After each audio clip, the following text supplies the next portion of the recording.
Snap Studios. This show is supported by Odoo. When you buy business software from lots of vendors, the costs add up and it gets complicated and confusing. Odoo solves this. It's a single company that sells a suite of enterprise apps that handles everything from accounting to inventory to sales. Odoo is all connected on a single platform in a simple and affordable way. You can save money without missing out on the features you need. Check out Odoo at odoo.com. That's odoo.com. Summer is here, and 365, Whole Food Market's house brand, has everything you need for delicious summer fun. For less, no matter who's coming over. And the snap tip is to look for hundreds of yellow, low-price signs that help you save without compromising the quality you expect from Whole Foods Market. Find them on meats, boneless chicken breasts, more, all no biotics ever. You can find great low prices in-store and online. Shop Whole Foods Market for everyday high-quality, low-price items. Terms apply. There are so many ways to save on summer grilling favorites at Whole Foods Market. Hey, it's Glenn here, and I've got something special to share. It's a preview of a new podcast, Charlie's Place, that tells the story of an iconic music venue that united a community divided by racial segregation. Segregation was the law in the 1940s and 50s, but Charlie's Place had its own rules. Black and white people were welcome to enjoy some of the greatest musicians of our time. Little Richard, Ray Charles, Duke Ellington, Lena Horne, many, many more. Charlie Fitzgerald, a revolutionary but mysterious black businessman, was the club's founder. Charlie's Place was a Myrtle Beach cultural hub that defied the racial barriers of the time, but it sparked intense resistance from segregationists, leading to a raid by Ku Klux Klan members and profound change that reverberated through the community. Interspersing interviews with historians, cultural experts, and Carolinians who share firsthand accounts of growing up during the height of Charlie's Place, host Rhym Guissé tells this tale of triumph and tragedy, of resilience and joy, of a place where music did more than entertain. It changed lives and shaped a movement. Enjoy this preview. If you want to hear more, find Charlie's Place wherever you get your podcasts.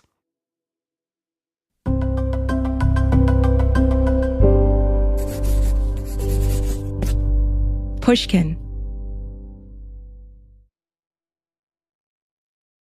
A quick warning, some of the language and imagery used to describe this period of time may be upsetting. Please take care while listening.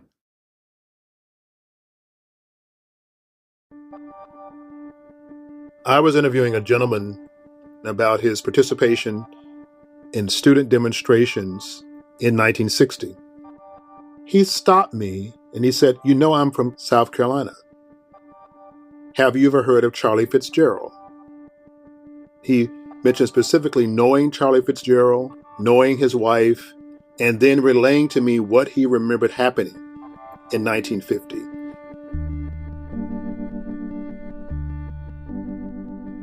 Charlie Fitzgerald was notorious.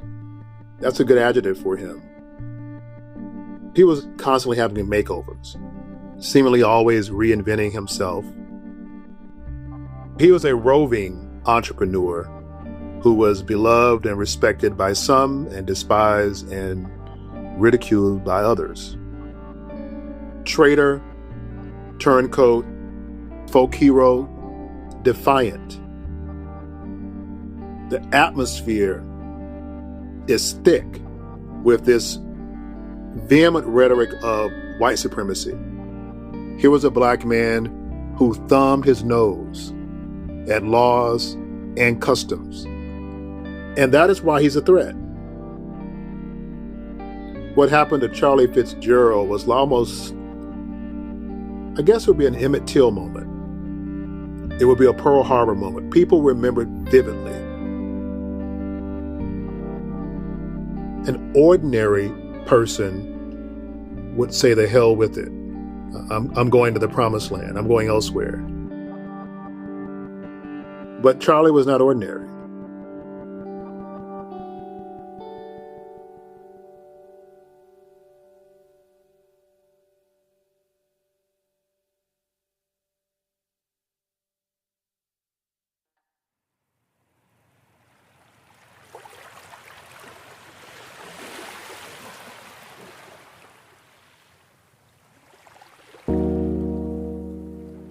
I came to Myrtle Beach, South Carolina, in search of a folk hero.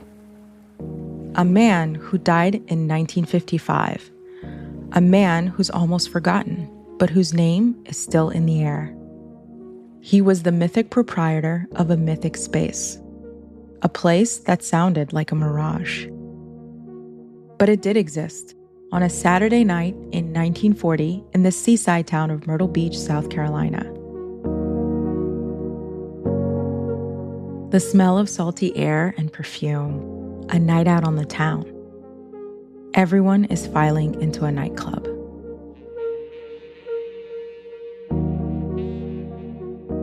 The sound of Count Basie's orchestra carries into the night. Jim Crow laws are in full effect. It would still be decades before Black and white people were allowed to even eat together in a restaurant. But something surprising is happening inside the club. Something the laws were designed to prevent throughout the South. Black and white people dance together. They partner, press against each other, swing and sway to the music. It doesn't feel dangerous. It feels joyous. Nothing else seems to matter. The lines on the outside don't exist. This was Charlie's place. It doesn't seem real, but a few people still remember.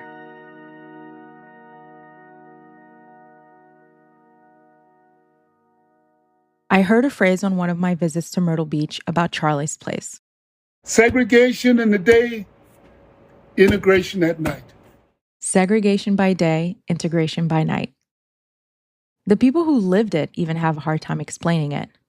How this nightclub existed when it did, for as long as it did, from 1937 to 1966. But they say it had everything to do with Charlie Fitzgerald. Things just went that way with Charlie. He blurred the lines. The rules just didn't seem to apply to him. And when I asked why, it just led to more questions. Charlie was a big question mark. A lot of people knew him, but didn't really know him. He always had an aura about him, and people used to say he was a serious man. I took that to mean that he could be a dangerous man. He carried 2 pistols. He had a .45 on one side and a .38 on the other side, and he carried those guns with him all the time. The rumor was spread that Charlie was running a prostitution ring over there. Charlie was a source of constant speculation and misinformation. I got to work separating rumors from the facts.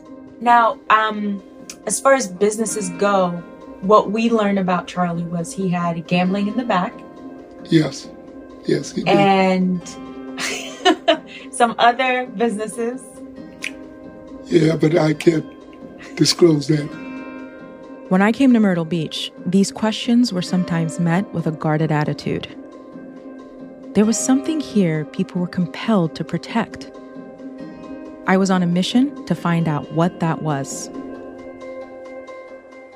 I'm Rhym Guissé, and this is Charlie's Place. Episode 1, Whispering Pines.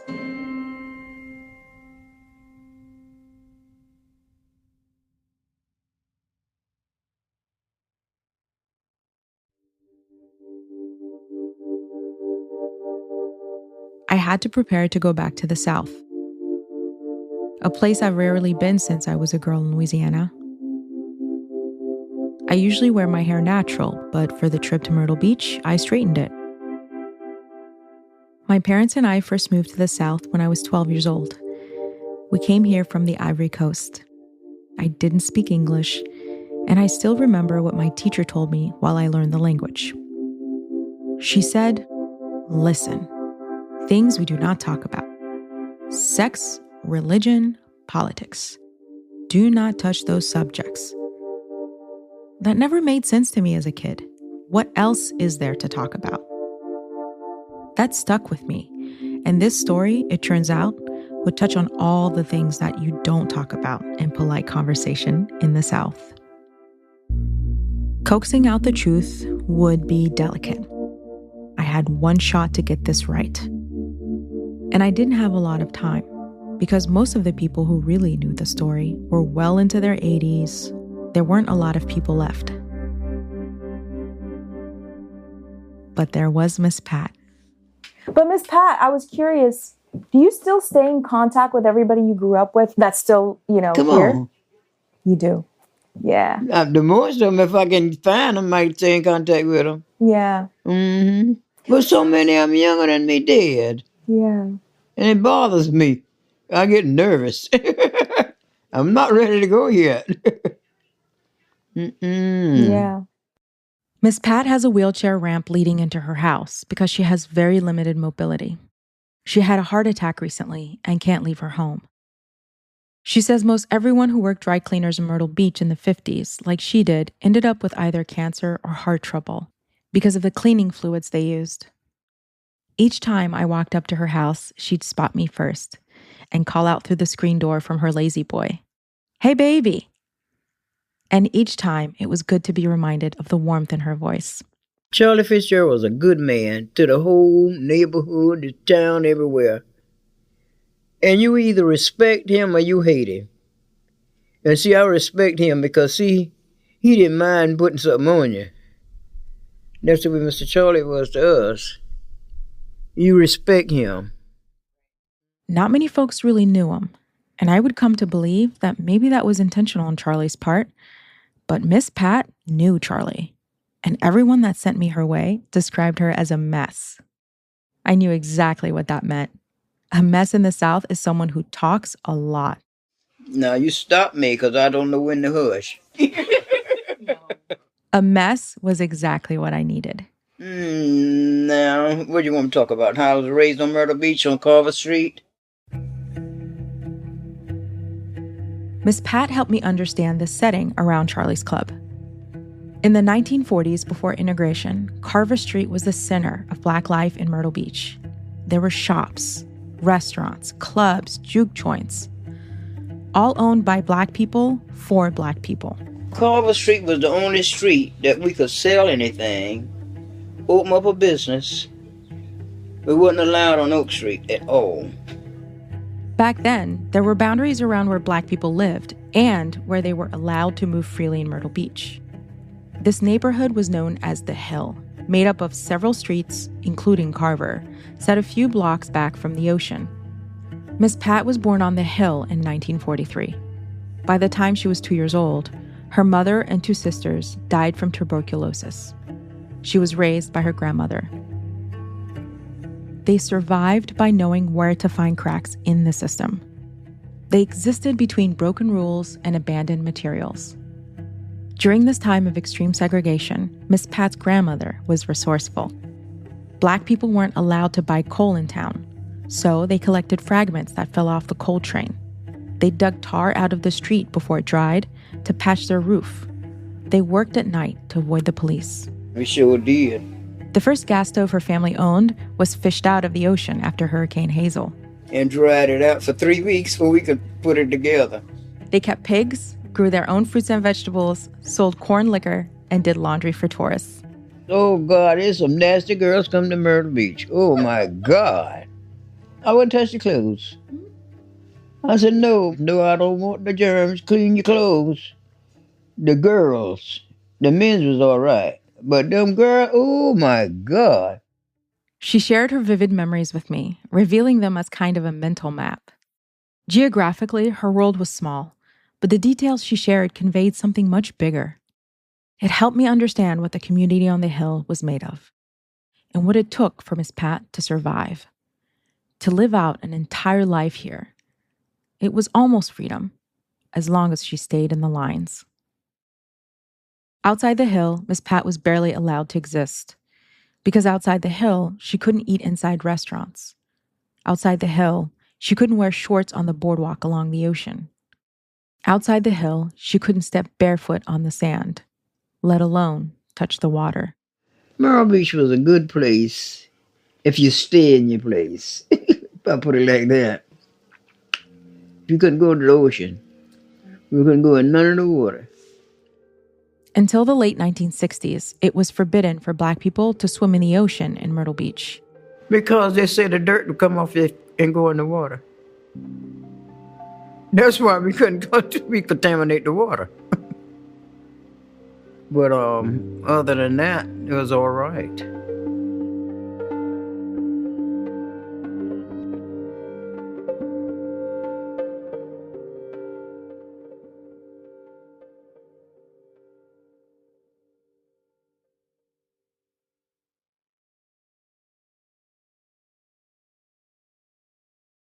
I love family. My family was the biggest thing that ever happened to me. When Miss Pat wasn't helping her grandmother, she was hanging out at her grandfather's barbershop. My granddaddy was something. Nobody ever had a granddaddy like mine. And he would call me to cut his hair and say if I cut him, he's going to shoot me. And show me how to shoot the gun, the pistol and the shotgun. How old were you? 15. Everything happened in her grandfather's yard behind the barbershop. It's where she learned how to shoot a gun, how to shave her granddad's head with a straight razor without cutting him, and where she learned how to dance. And dance, oh my God. We danced in the yard. We didn't worry about what went on outside. But we danced all we want. I love to dance more than I did anything else. Didn't drink, didn't hang out, but honey, I danced. Anybody want to dance, I was ready. When Miss Pat says we didn't worry about what went on the outside, she means outside of the hill. That world didn't matter. What mattered was who she was on the hill. And on the hill, Miss Pat was known as one of the best dancers in Myrtle Beach. Dance was everything. And right on Carver, in the center of all the action, was the best place to dance, Charlie Fitzgerald's nightclub, Charlie's Place.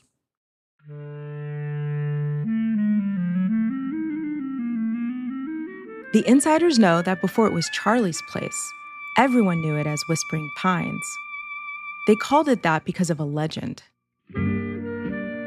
Once, Billie Holiday and Count Basie came and played 2 nights in a row. The locals say Billie Holiday's voice lingered like a whisper through those pine trees. And that's why they call it Whispering Pines. Because when the wind blew those trees was, oh my God, it was beautiful. Whispering Pines was run by a married couple, 2 Black entrepreneurs, Charlie and Sarah Fitzgerald. According to the people who lived on the hill, Charlie and Sarah were forces of nature. 2 outsiders who came to town in 1937. When I asked people, where did Charlie come from? I thought it was a simple question with a simple answer. Some said he was from Georgia. I think Charlie was from New York somewhere. So I think he came from Jamaica or someplace. And he came from up north. Nobody knew exactly where. Nobody talked about where he came from. So yeah, not so simple. But wherever Sarah and Charlie came from, they ended up in Myrtle Beach. When they opened their club in 1937, it drew entertainers and visitors from all over the country. On Saturday night, cars would line Carver Street. Women emerged in evening gowns and men in white tuxes. The crowd felt enormous. And they were all there for the music. And not just any music. It was the best music.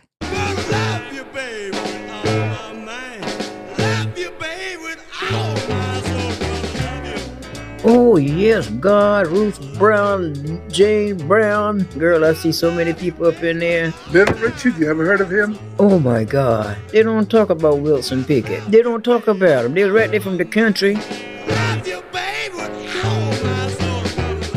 Roy Hamilton, Johnny Ace, my favorite. The Drifters, Fats Domino. Johnny Taylor, Roy C. Clark, Curtis Mayfield, The Impressions. Marvin Gaye was here. Marvin Gaye used to come to the barbershop, get his hair cut. The last concert that I attended here with Otis Redding, we were having such a good time that the floor was really caving in. It was crowded. People from all over South Carolina was out there to Sarah and Charlie Fitzgerald Place. Charlie's Place, or Whispering Pines, was a stop on the Chitlin Circuit, safe venues for Black entertainers in the Jim Crow South. These clubs and juke joints launched artists' careers, and Charlie's Place contributed to that. I wanted to know what it felt like to be inside that history. Most people I interviewed, their memories are of a specific era at Charlie's Place. Maybe a few remember the late 40s, and a lot, like Miss Pat, remember the 50s and 60s. I would have loved to be a fly on the wall. It was like stepping on another world. And they had these black and white squares on the floor. You would never see nothing like that. All you see is wood floor. I mean, it was so pretty and so different. Charlie and Sarah kept tabs on the kids and let them in to dance while the acts warmed up, as long as you were out of there by 9:30. Miss Pat took advantage of that. She put on a dress and went to see all the artists who came through. You couldn't wear no pants, no slacks at all. And my older sister, when I had slacks on, he'd march her right back home. That's right, and you had to be out of there by 9:30. He just was strict when it come down to children. He didn't allow children to be in grown people company. The more time I spent in Myrtle Beach, the more people turned up with something to share about Charlie's place. The club isn't there anymore, but I heard many stories about what it looked like inside. I'd sketch as I listened and tried to capture it in as much detail as possible, pieced together from people's distant memories. Roddy Brown's family ran Club Bamboo, next door to Charlie's place. He says Charlie's place was always packed. Okay, you got a huge building here, and you could seat maybe 1,500 people in here. 1,500? That's 1,500. See, we have no pictures. You need to get some authentic pictures because there got to be some pictures of Charlie's. There aren't any other than that bar. No interior pictures? No. What I can gather is when you stepped inside, there was a big bar in front. And towards the back, there were a set of folding tables and chairs. They were in clear view of the front door. Miss Pat says she always found her dad there with his girlfriends. If his wife walked in the door, he'd have time to spot her and move the girlfriend out of view. I didn't care what he done, as long as he didn't bother me. I didn't like my daddy too good. Further behind the tables was Charlie's back room. As a kid, you'd be in trouble if Charlie caught you trying to sneak in there. But you're never allowed to go in that back room. But Mr. Charlie will let you know. I'll get you tomorrow if I don't get you today. Miss Pat says that didn't stop kids trying to get back there to rob him. That's where the money was, in the back room where the grown-ups gambled. On the right side was a patio. That's where the musicians performed. It was sort of a makeshift enclosure made from old signs and a big green canvas curtain, so you couldn't watch the music from outside. I used to listen in my bed. I used to slip out of my bed to slip around to Charlie's and see the performers. I was 12 years old. Roddy and his friends climbed the trees outside to try to catch a glimpse of the performers. Of course, Charlie, the man of mystery, didn't make it easy for him. He had curtains, big military curtains to block off the view. I don't know where Charlie got those curtains. Those things were so big, you'd take a whole day to put them up. Everything happened at Charlie's place. The dancing, the music, yes. But it was also a place where people came to blow off steam. And that could look like a lot of things. Roddy remembers being there in the daytime and seeing something that would stick with him. In broad daylight, in Charlie's club, Roddy saw a man get shot right in front of him. He said a guy he knew named Nathan pulled the trigger. As Roddy puts it, he witnessed an almost killing. And here I am, 12 years, looking at it, almost a killing, all kinds of things. We were so terrified, you know. So this was during the day. These guys getting drunk, getting ready for the dance and starting some foolishness. Charlie came up and said, "Boy, Nathan, put that gun up." Nathan went on cussing and all that. But it was a time. You see, we were living in an age, it's totally different from this atmosphere. Yeah. Totally carnal. I mean, Sin City. But Charlie was prepared for anything. He always carried 2 pistols. Everyone knew they were there, under his coat.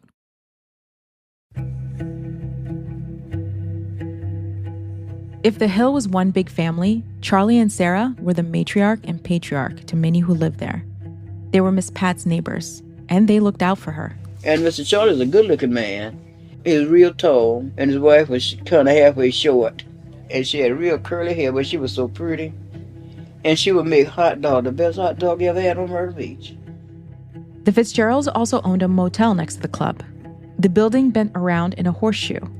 In the center of the horseshoe was the house where the Fitzgeralds lived. They ran a supper club out of it, and sometimes invited the kids in for hot dogs and candy. Charlie was a good man. Charlie made sure Miss Pat got her share. What he said, he meant it. And he said, Patricia, I was real skinny. He said, if you don't get in here and get the candy, all the candy, if you're going, you're too little to let them take all the candy. And Miss Sarah will give me my hot dog first so I can gain weight. My other sister was big and I was little. I was little and skinny, but they were so nice people. They were kind, but they were more than that. They had standards everyone learned to maintain. And Miss Sarah was a sweetheart. She was a pretty woman, but she was very strict.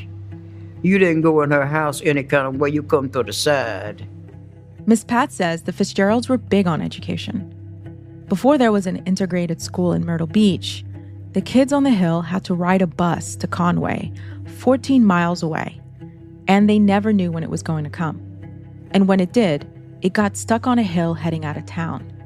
The bus would start to roll backwards, and the kids would have to jump out and push it over. Every time. But Sarah made sure Miss Pat got to school. And we missed that school bus. She'll fuss all the way to Conway, 14 miles. Why did you miss the school bus? Was the bus too early, or was you lazy? Or you couldn't get up? What was the problem? Oh my God. As long as you wasn't involved in it doing wrong, she would take you to school and wouldn't say nothing. But if it was your fault you didn't get up on time, oh honey, she fussed the whole time. And fix your breakfast. That sounds brutal, but also very loving. It is, she was. And since the kids on the hill couldn't go to the beach, Miss Pat says the Fitzgeralds put a kiddie pool in the back. But another neighbor, Leroy Brunson, mainly recalls the great lengths Miss Sarah took to keep the kids out of it. So she wasn't always sweet. Well, Miss Fitzgerald was, she had a temper. She didn't care for kids. The way Leroy tells it, instead of a guard dog, the Fitzgeralds had a guard monkey, a spider monkey. Leroy remembers Miss Sarah kept the monkey near the pool, tied to a tree. She took the monkey and she put a longer line on him so he could reach all the way to the front of the pool. So my little niece and my son, he told us that, don't go around the pool. That monkey up back there. Excuse me. She went anyway. She tried to run, and the monkey caught onto her shirt. And he was holding her, man. So Miss Sarah came out there, and she got the monkey off her and told her, I told you kids don't come around here. So get off around here and don't come around here anymore. That's so funny. I didn't hear anything about a monkey. And she had out front, used to be the little palm trees with the little fruits on them, the little orange-type fruits on the palm of the tree. And the kids used to come in and pick them, and they would eat them because they were really sweet. And she went out there and she chopped them down. It's hard to tell if she was a contradiction all along or changed over the years. But Miss Sarah lived into her 90s, so people in town have much more vivid memories of her. Either way, people remember Sarah and Charlie's kindness. He would allow the children to come over there for Christmas. He'd give everybody a child who could walk, who could crawl, who could dance, who could do anything. He'd give everybody a child a gift. He'd get all the kids on Christmas, come out there, and he would have a bucket with dollar bills. I mean, maybe, I don't know, back then probably $100. And all the kids line up and he would throw them up in the air. Boy, we would tussle for that money. It always seemed like the Fitzgeralds had cash to spare and spread around to neighbors. And Leroy said something about that money when I first met him that stuck in the back of my mind. He told me Charlie went to New York a lot. He'd go to New York about once a month. He would go to New York. And we thought maybe Charlie was, with the big boys. I'm not saying that he was, Others would mention potential ties to organized crime too. Charlie did spend time in New York, but that's about all I could verify. It was hard to find anything concrete about Charlie. I could only find 2 photographs of him. People that knew him told me he didn't like to get his picture taken. In fact, there's a book about Myrtle Beach with a picture of a man labeled Charlie Fitzgerald, and it's clearly not him. For such an important figure, someone larger than life who shaped the attitudes and culture in Myrtle Beach and beyond, this is bizarre. And honestly, kind of shocking. Charlie is someone everyone knew. How does that knowledge get lost? Has it been lost? It's clear Charlie was going to be hard to pin down.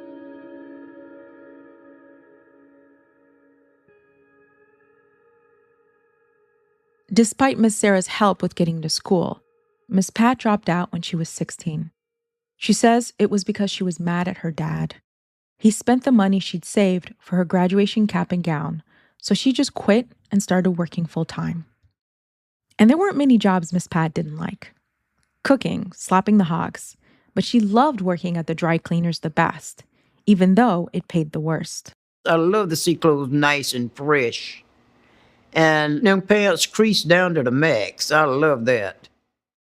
And for the most part, she liked taking care of the kids of white families, even though it brought her into the lion's den. There was a family in town she babysat for often. In the summer, she took the little girl to the beach. Miss Pat was careful to never let the waves lap at her feet and get her socks wet. If she came back with wet socks, the parents would know she had touched that water, and she could get fired. But Miss Pat says they were a nice family. Nice enough. One day while babysitting, she saw something laid out on a bed. It looked like a white dress. Then she saw it had a hood. She knew exactly what it was. And you had them in the cleaners all the time, because I work in the cleaners all the time. You just go ahead and do it. You washed and ironed the white KKK suit? Although her friends and family had a good life on the Hill, they knew that the Ku Klux Klan was everywhere. White-clad ghosts that threatened all their lives. And here it was again, in the house of the white family she babysat for. A KKK robe. As she looked at the Klan uniform laid out on the bed, the little girl she was watching turned and threatened her. She said, "You see this?" I said, "Yes." She said, "If you don't do what I tell you to do, my daddy will put this back on and he'll do you like he did Mr. Charlie." And I just let it go.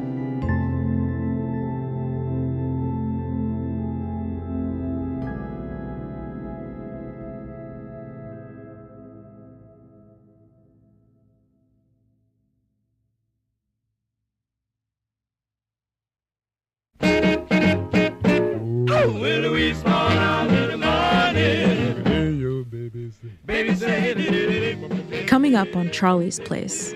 It is a feeling that says, you belong. This is home. The slop. And then there was the bump. Boogie woogie. Yeah, I did the shag. That was the main thing. Charlie was an example of power. No one told him what to do. What he wanted to do, that's what he did. When you come in here and stir up trouble, it's going to be trouble. When you think somebody making more money than you make, they're going to stir up trouble. We was in trees and in the woods on Carver Street waiting on them to come. Baby say, well, Louise, small out in the morning. Hear your baby say. Yeah, come on and love me, baby. If you love way, be that way, yeah, yeah, yeah, yeah. Charlie's Place is a production of Atlas Obscura and Rococo Punch, in partnership with Pushkin Industries and presented by Visit Myrtle Beach. It's written and produced by Emily Foreman. Our story editor is Erica Lance. Our team at Atlas Obscura is Doug Baldinger, Chris Naka, Johanna Mayer, Linda Lobel, and Emily Yates. You can follow us on Instagram at Atlas Obscura. Please head to charliesplaceshow.com for more information about the locations mentioned in the series and how you can visit yourself. I'm Rhym Guissé. Thanks for listening.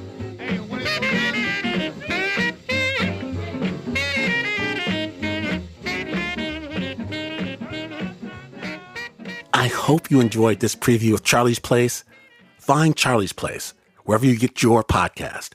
If you want the full story right now, you can binge Charlie's Place ad-free with a Pushkin Plus subscription. Sign up on the Charlie's Place Apple Show page or at pushkin.fm/plus.